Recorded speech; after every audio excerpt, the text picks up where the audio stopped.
Most people overlook this one crucial step when preparing for home ownership, understanding their true financial picture. But what if getting it right today could save you thousands tomorrow? Imagine if you knew exactly where every dollar of your net income was going each and every month. How much more confident would you feel stepping into the home buying process? Understanding your current financial situation is the first step. We need to clearly understand where you stand financially. This means looking at three key areas that lenders look at: income, expenses, and debt.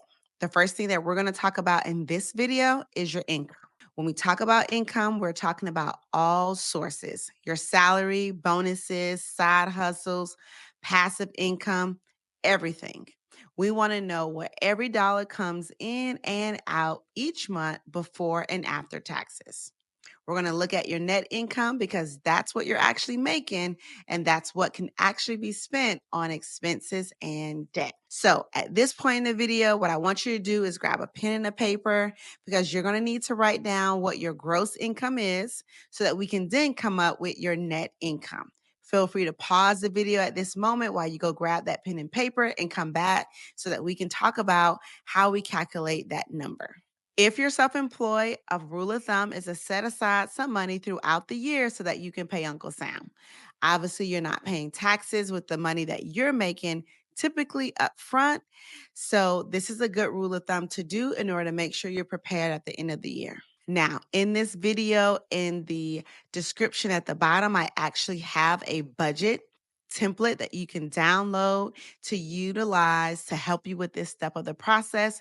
Feel free to use that as we proceed forward. Now, if you are a salary or hourly individual who makes a set amount of money every single week, biweekly, or monthly, this process should be very simple when it comes to figuring out your net income. You're going to calculate your hourly rate and or your base salary, and then you're going to look at the taxes and deductions that come out of your paycheck every single week or biweekly or monthly, and that's going to be your net income number. Now, some people have side hustles or passive income, things that they do on the side that they make extra income with. I want you to also take that number as well and place it in your net income box.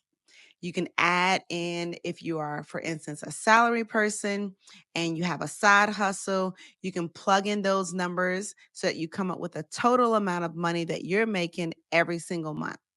It's super important that we utilize a monthly budget as opposed to a weekly budget, even if you are budgeting things on a weekly basis, like setting aside a certain amount of money every single week to pay your bills once a month. But we're going to be rolling all of our numbers using a 12-month budget example. We're going to talk about your expenses next. These are the regular costs that eat away at your income. Start by listing all your monthly expenses. Break them down into three categories. My budget sheet is a perfect example. You want fixed things like rent and mortgages, and then variable things like utilities and groceries, even dining out and entertainment.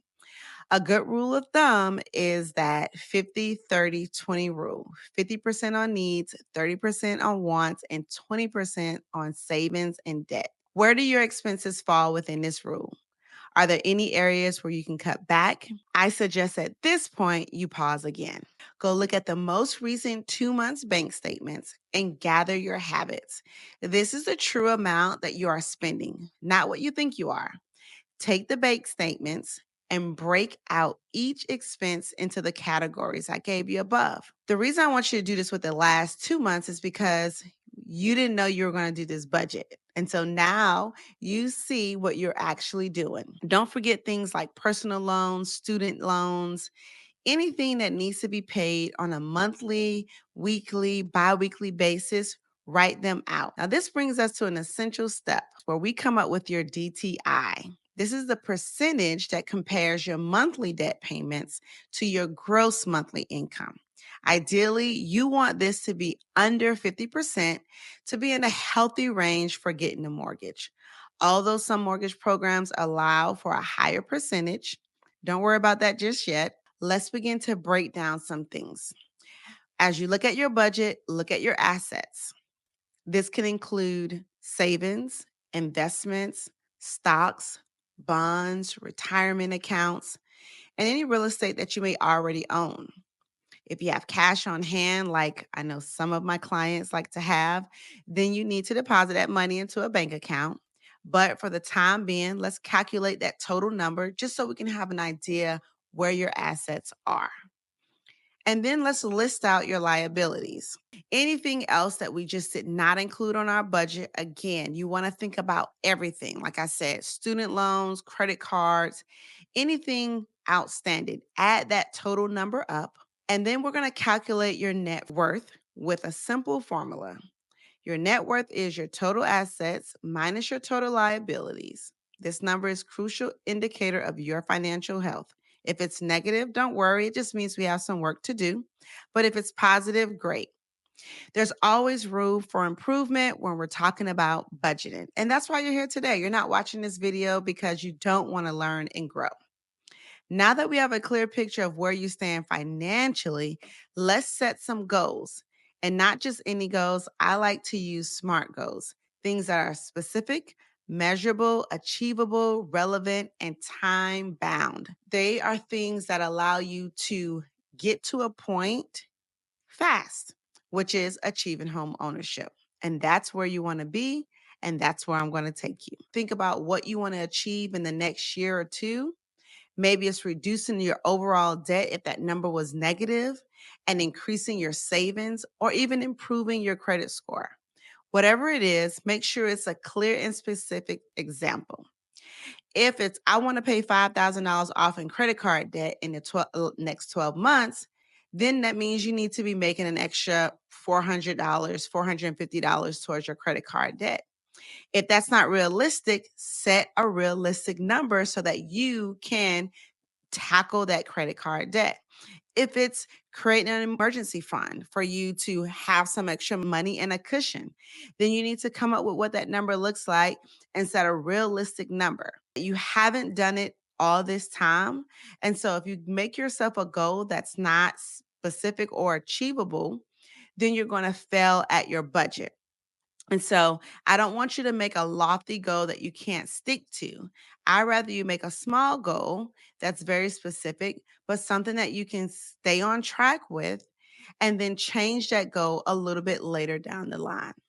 I don't want you to beat yourself up with starting with a goal and then end up changing it because the goal was too big of a goal for you to do. Even when you make that goal, go back and look and give yourself a little flexibility in the process. Then you're going to create an action plan. That's where you're going to have a specific roadmap to achieving that goal so that you can own a home. Don't be afraid to revisit your budget and make adjustments to align your goals. Where can you cut back? Where can you redirect towards savings or debt and or repayment? Make sure you have a system for tracking. Use that budget worksheet that I have down in my description box, or you can use a spreadsheet or, a budgeting app. And then lastly, but maybe it should have been the most important thing we talked about. Know your why. Know why you want to own a home. Don't let it be, I want to buy because everybody else is buying. Owning a home allows for stability within families. It's a way to build wealth in the future. Understanding that for you, your why for owning